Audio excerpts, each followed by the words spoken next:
Day 3 of travelling premix recipe में मैं श्वेता के स्वाद में आप सभी का स्वागत करती हूँ। कैसे हैं आप सभी?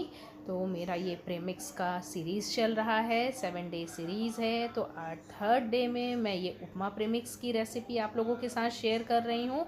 बनाना तो आसान है, पर आप इस उपमा प्रीमिक्स से ढेर सारी चीज़ें बना सकते हैं।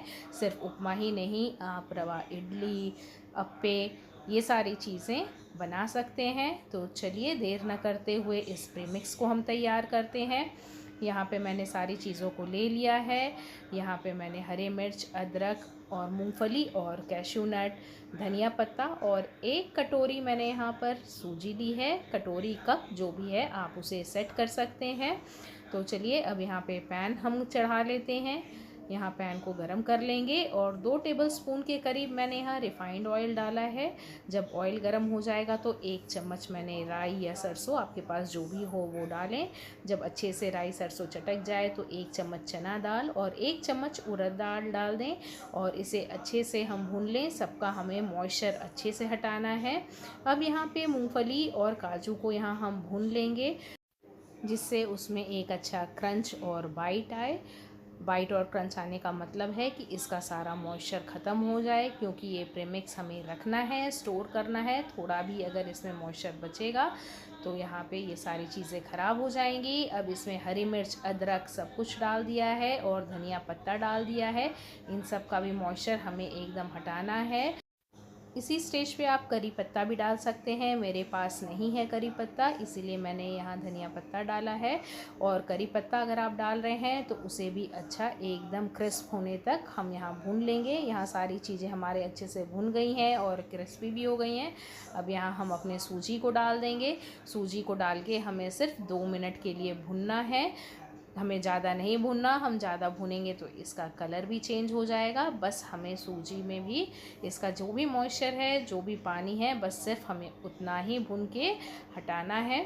तो यहाँ देखिए सूजी को मैंने भून लिया है, इसका कलर चेंज नहीं हुआ है और ये बहुत अच्छे से भुन गया है। अब इसमें हम स्वाद के अनुसार नमक डाल देंगे और इसे 1 से 2 बार अलटते पलटते हुए चला लेंगे।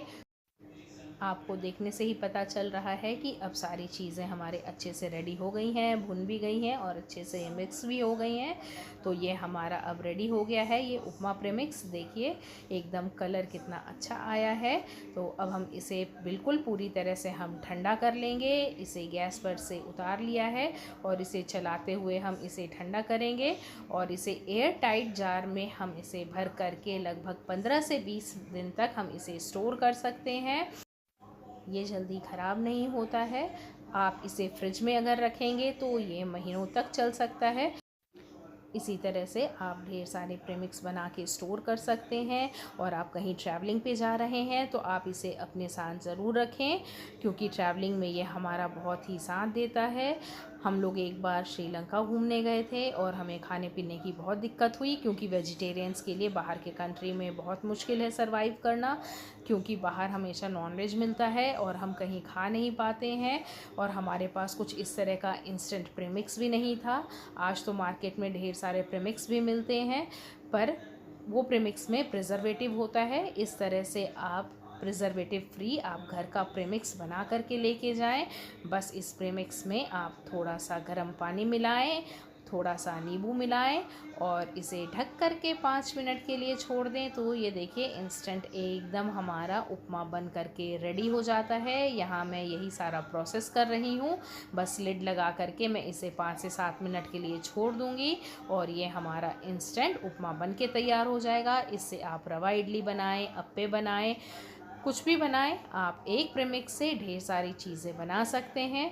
तो यहाँ देखिए 5 से 7 मिनट बाद हमारा एकदम दानेदार ये उपमा बन करके रेडी हो गया है। आप चाहें तो इसमें वेजिटेबल्स भी ऐड कर सकते हैं, फ्रेंच बीन्स, मटर, गाजर, या तो आप माइक्रोवेव में आप उसे अच्छी तरह से उसका पानी सुखा लें, उसे माइक्रोवेव कर लें या धूप में सुखा लें और इसे इसमें जब हम सारी चीज़ें फ्राई कर रहे हों उसे भी फ्राई करके मिक्स करके डाल दें। इसमें इसलिए नहीं डाला है क्योंकि हम इसकी इडली भी बना सकते हैं। तो चलिए कल मिलते हैं इसी तरह की एक और प्रीमिक्स के साथ। Okay, take care, bye bye.